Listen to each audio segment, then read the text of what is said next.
For this tutorial, you're going to need a size 4 weight yarn, stitch markers, scissors, tape measure, a size 4.5 crochet hook, and a tapestry needle. Okay, so adult size beanies are usually ranging from 21 inches to 24 inches in diameter. In centimeters, that would be 53 centimeters to 61 centimeters. So the objective of this tutorial is to make an adult size beanie that fits that measurement. And so what I'm going to do is, initially I'm going to chain a length that gives me 11 inches, or you can do anywhere from between 10 inches to 12 inches, depending on how wide you want the brim to be, but I'm going to choose 11 inches for this chain length. And that's also 27.94 centimeters if you want to do centimeters instead. And then you're just going to repeat the rows of the stitch pattern that I'll show you in the video until the hat is about 46 centimeters wide or 18 inches wide. And the reason why I didn't go up to 21 to 24 inches is because the yarn is stretchy in its own, so it would make no sense for me to make a hat that wide when the yarn can just stretch to those circumferences to give it a more nice fit rather than have it baggy. So once you make this panel, then you're going to join the sides using slip stitch, and then to finally finish off the beanie, you're going to take your tail and just weave it through the top stitches and then cinch it in, pull tight, and then your beanie will be made. So I already made a beanie before, and the dimensions for this beanie is about 11 inches long and, let me see, about 9 inches wide. You can't even see it in the camera, sorry. There we go. It's about 9 inches wide. So I'm gonna go ahead and start a chain that will give me the length of the hat. So I'm gonna chain a chain that is at least 11 inches long. And that length will give me at least a 2-inch worth of brim because I wanted it to be a fold over beanie. So I'm just going to keep chaining until I get 11 inches. So I ended up chaining a length of 52 chains, and this is just for preference. I find that most of the crochet beanies are bulky at the top, so in order to try and negate the bulkiness of the top, I'm going to put a stitch marker in the 12th stitch from the end, and you'll see why in a bit. So now that I have 52 chains, I'm going to go ahead and start row 1. So I'm just going to flip the chain so I can see the back loop. I guess it's called the third loop, I'm not really sure. And we're going to go in the second chain from the hook and just place a single crochet, like so. And we're going to continue placing single crochets until we hit the stitch marker.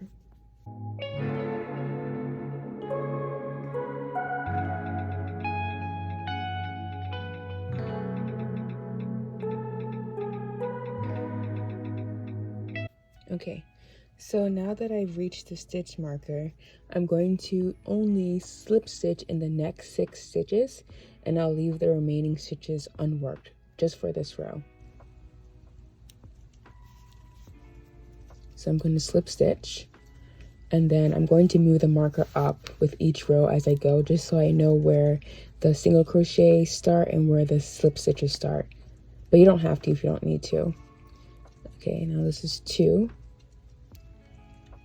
Oh.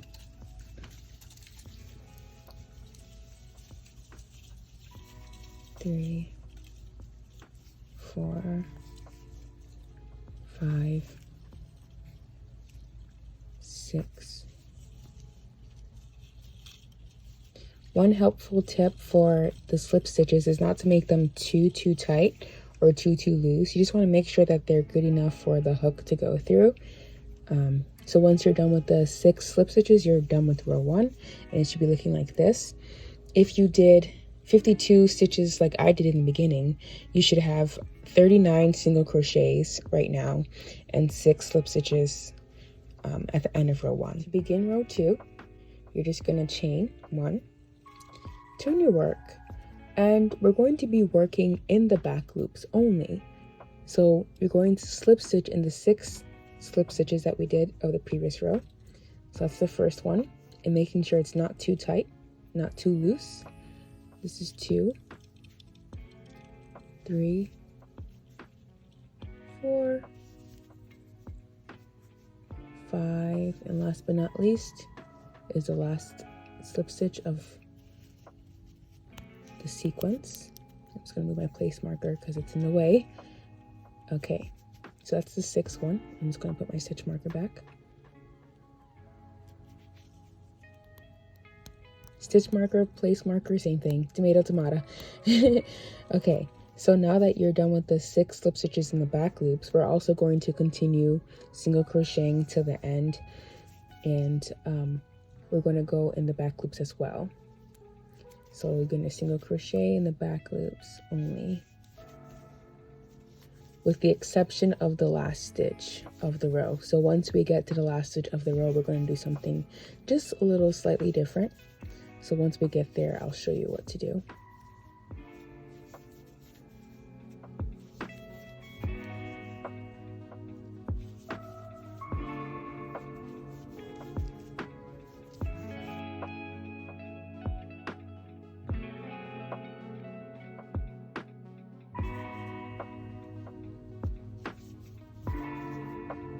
Okay, so now we're at the last stitch of the 2nd row, and I was saying earlier that we were single crocheting in the back loops only until we got to the last stitch of the row.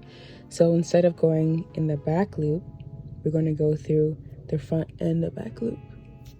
So it should look like this. So there's the front loop and the back loop of the last single crochet, and you're just going to single crochet through both loops.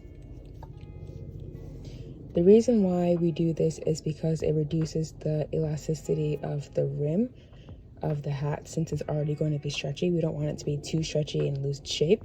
So for every ending of the row that ends in single crochet, you're going to go through both loops, as well as the beginning of single crochet. In row 3, you're going to chain 1, turn your work, and like I was saying earlier, you're going to go through both loops of just this last stitch, or the first stitch of row 3, last stitch of row 2, and just go ahead and go through both loops. And then you're going to continue the pattern by going through the back loop of the rest of the single crochets until you hit the stitch marker. So I'm going to keep crocheting until I get to the stitch marker, and I'll meet you once we get to the stitch marker of the row.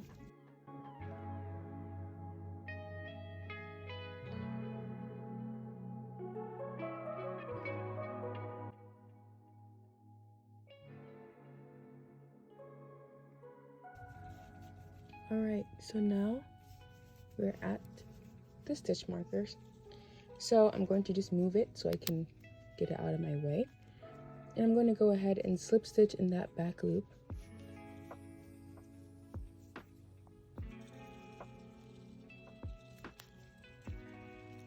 Put the stitch marker back and continue to slip stitch until the end of the row. So we're going to go through these ones as well as the unworked crochet chains that we had in the previous rows.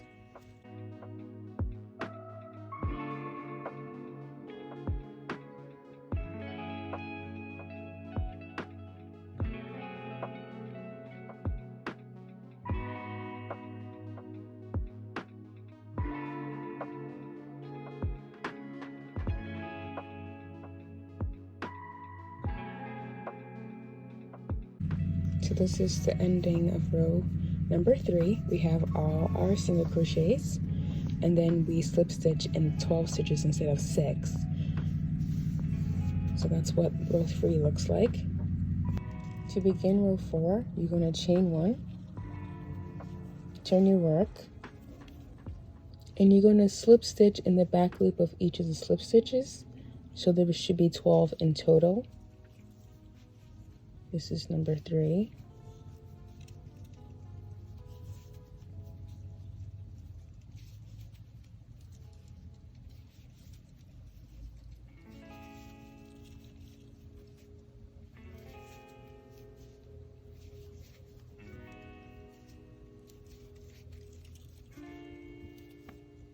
11, and last but not least 12. I should probably move the stitch marker first.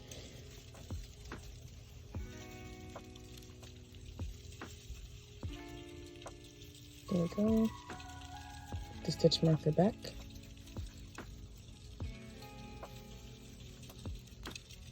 Likewise, and then you're going to continue to single crochet in the back loops of the next stitches, making sure that you remember to crochet the very last stitch through both loops. So you're going to single crochet through the back loops of these stitches.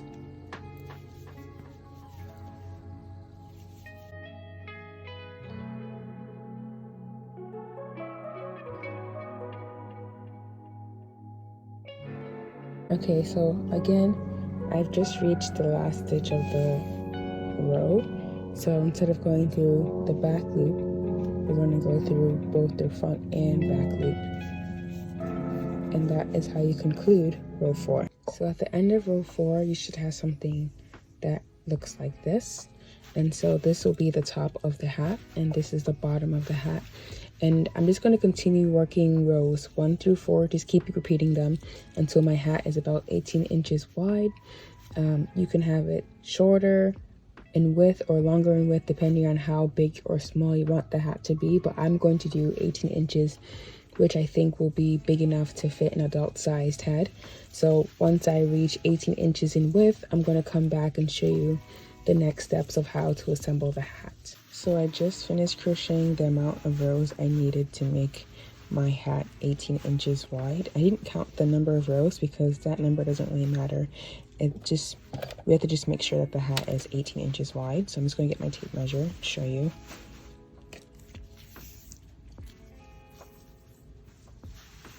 Okay. So we start at the left hand side. Just hold on to this. And my hat is 18 inches. Sorry, there we go. 18 inches wide. So that's when you know when to stop. So I'm just going to fold the hat in half and assemble it as such. And this is the row I was last working on. I didn't cut the yarn off because we were going to need that to slip stitch it together. So when you're ready to join the seams of the hat, you want the side with the working yarn on the side that's not facing you, so you want it farther away from you, and you want the row where you first started to be facing you. So I'm going to go in the front loop of the first stitch of the first row that we ever made, and I'm just going to attach it to the working yarn.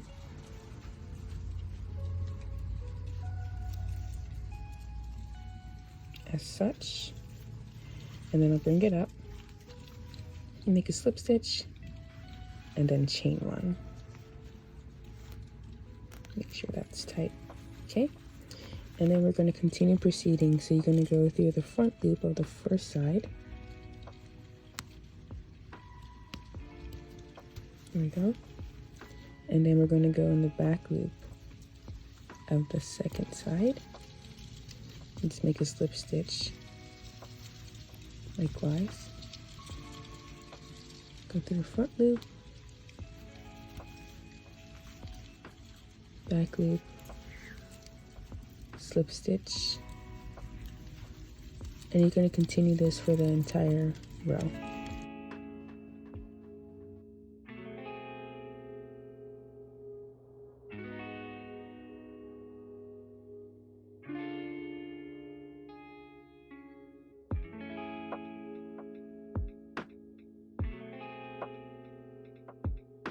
Have your sides seamed as such.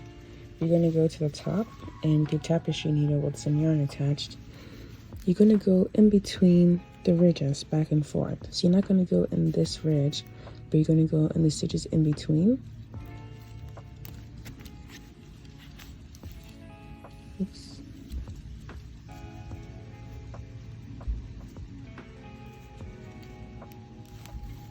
Okay.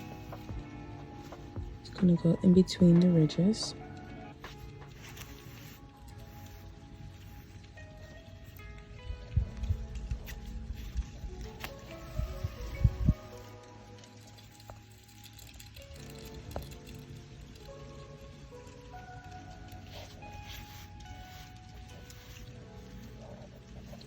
And you're going to continue to do this all around.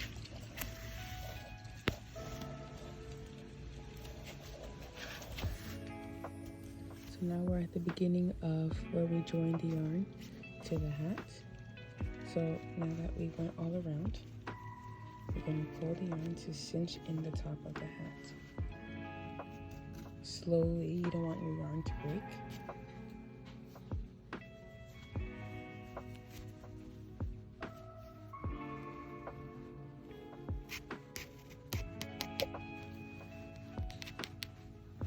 When you cinch, you should have something that looks similar to this. And what I'm going to do is continue to go individually in different ridges of the top of the hat just to close the circle completely. Pulling gently as to not to break the yarn. Oh, here actually.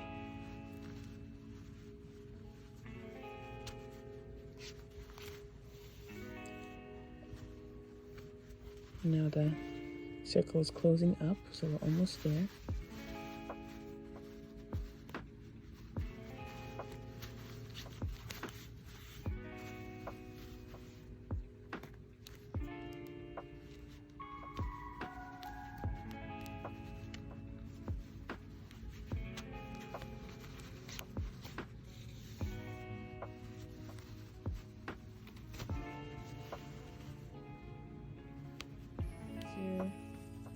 About done cinching, you should have something that looks like this.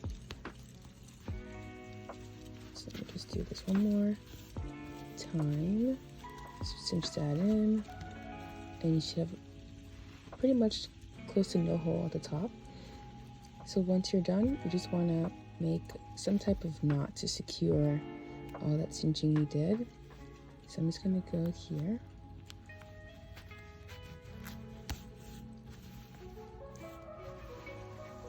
And then I'm going to just make a knot